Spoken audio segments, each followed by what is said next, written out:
حضرت سیدنا عمر فاروق رضی اللہ تعالی عنہ حضور کے بارگاہ میں توریت شریف کا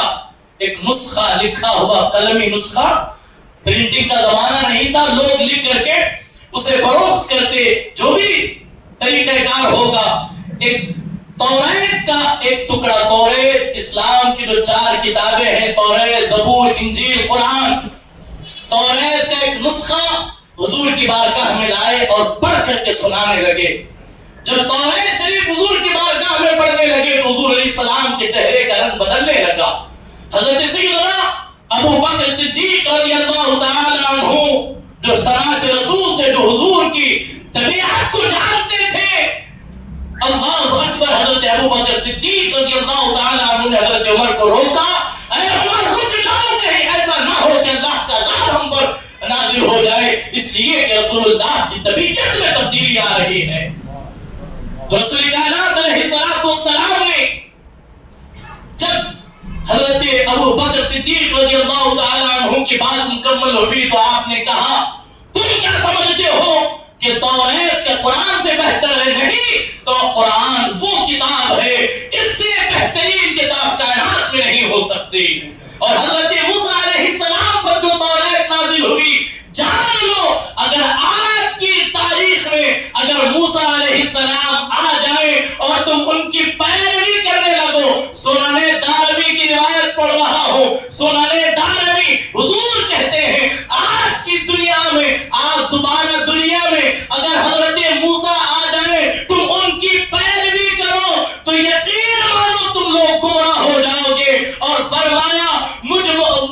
قسم ہے اس ذات کی جس کے قبضے قدرت میں مجھ محمد صلی اللہ علیہ وسلم کی جان ہے، اگر آج موسیٰ دوبارہ دنیا میں آ جائے وہ بھی میری ہی پیروی کریں گے، میری ہی اطاعت کریں گے۔ جن کی اطاعت کر رہے ہیں مسلمان، یہود و نصارہ کی، صرف نام محمد علی رکھ لینے سے کوئی مسلمان نہیں ہوتا جب تک اس کا کردار اسلام والا نہ ہو، طریقہ رسول کے مطابق نہ ہو۔ عزیزان محترم، میں اپنی گفتگو کو سمیٹتے ہوئے آخری روایت سنا کر کے بات سمیٹ لوں۔ حضرت سیدنا صحیح البخاری، حضرت سیدنا ابو ہریرہ رضی اللہ تعالی عنہ روایت کرتے ہیں، حضور علیہ السلام نے فرمایا، کل امتی یدخلون الجنہ الا من ابا، میری پوری امت جنت میں داخل ہوگی مگر جس نے انکار کیا۔ پوری امت داخل ہوگی مگر جس نے انکار کیا وہ جنت میں داخل نہیں ہوگا۔ صحابہ نے عرض کی، یا رسول اللہ صلی اللہ علیہ وآلہ وسلم، کس نے انکار کیا؟ کون منکر ہوا؟ آپ نے فرمایا، من اطاعنی دخل الجنہ ومن عصانی فقد ابى، جس نے میری اطاعت کی وہ جنت میں داخل ہو گیا، اور جس نے میری نافرمانی کی اس نے انکار کیا، وہ منکر ہوا، وہ جنت میں جا نہیں سکتا، وہ جنت میں جا نہیں سکتا۔ تو اللہ اکبر، عزیزان محترم، حضور علیہ السلام کی حدیث مبارکہ ہے، جس نے میری فوت شدہ یا بھولی ہوئی سنت کو، میرے طریقے کو زندہ کیا، لوگوں کو بتایا، جب تک لوگ اس پر عمل کریں گے اس کا عمل بھی اسے ملے گا۔ جس نے لوگوں کو وہ سنت بتائی، جس نے لوگوں کو سنت پر عمل کر کے بتایا، اور جس نے غلط طریقہ رائج کیا، میری سنت کے خلاف کام کیا، اور جب تک لوگ اس پر عمل کرتے رہیں گے، جتنا گناہ ان لوگوں کو ملے گا اتنا ہی گناہ اسے بھی ملے گا جس نے میری امت کو غلط کام کو سکھایا، غلط طریقے کو بتایا، غلط رواج کو سمجھایا۔ تو مسلمانوں، المختصر، یہ سنت رسول صلی اللہ علیہ وسلم، اطاعت رسول، یہ صرف کوئی لفظی نہیں ہے، یہ عمل کا نام ہے، یہ کردار کا نام ہے، یہ کیریکٹر کا نام ہے، ایک اسٹیٹس کا نام ہے۔ میں لاکھ دعویٰ کروں محبت رسول کا، میں لاکھ دعویٰ کروں غلامی رسول کا، اگر وہ میری زندگی میں نہیں ہے تو میں اپنے دعوے میں جھوٹا ہوں۔ اگر میں سنت رسول کے مطابق میرا اوڑھنا بچھونا، میرا کھانا پینا، میری تجارت، میری زراعت، میری گفتگو، میرے تمام آداب اگر سنت کے مطابق نہیں ہے تو خدا کی قسم میں حضور کے غلاموں میں کبھی شامل ہو ہی نہیں سکتا۔ ہم کیا کر سکتے ہیں؟ ہم خود نہیں ہو سکتے، اس لیے کہ شریعت بولے یا پھر سنت بولے، حضور کے عطاؤں کو ادا کرنے کا نام ہے۔ ہم جس دور سے گزر رہے ہیں یہ وہ دور ہے، اس دور میں صرف فرائض کو ہی جو ہے وہ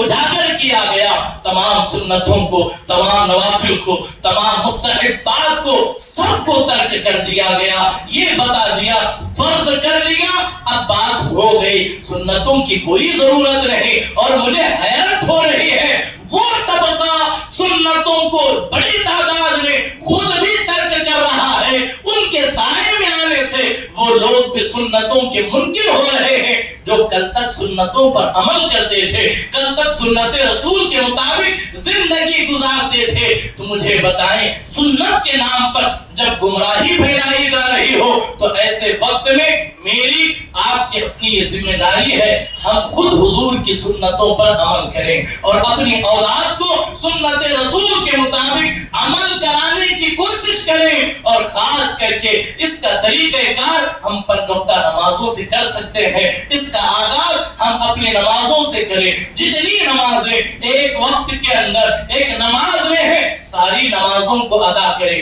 خود بھی ادا کریں، اپنی اولاد سے بھی۔ اور یہ یاد رکھیں، آپ نماز نہیں پڑھتے، بیٹوں کو نماز کے لیے بھیج رہے ہیں، بیوی کو نماز کا حکم دے رہے ہیں، بیٹی کو نماز کی تاکید کر رہے ہیں۔ یاد رکھیں، جب تک آپ کا اختیار ہوگا وہ عمل کرتے رہیں گے، جو ہے وہ مجبوری ہی میں سے ہی جب انہیں وہ با اختیار ہوں گے وہ کبھی نماز کی طرف نہیں آئیں گے۔ یہ اسی وقت ممکن ہوگا جو بات میں کر رہا ہوں اس پر میں خود بھی عمل کروں، میں خود بھی اس پر عمل کروں تاکہ میری اولاد جو ہے اس پر عمل کرے۔ میں بار بار یہ کہہ رہا ہوں، سنت رسول ہمارے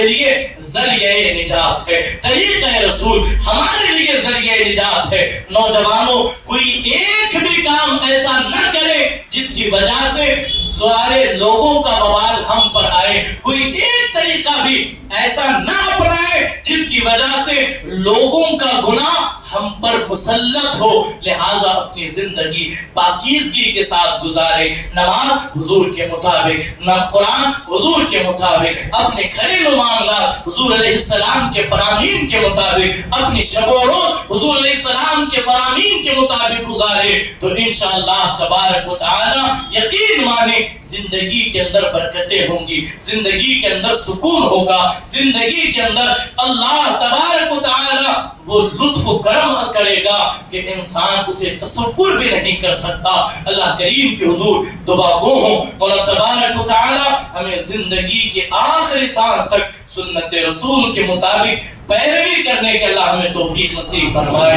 اطاعت رسول، فرما برداری رسول کے مطابق، فرامین رسول کے مطابق اللہ ہمیں زندگی کی توفیق عطا فرمائے۔ وآخر دعوانا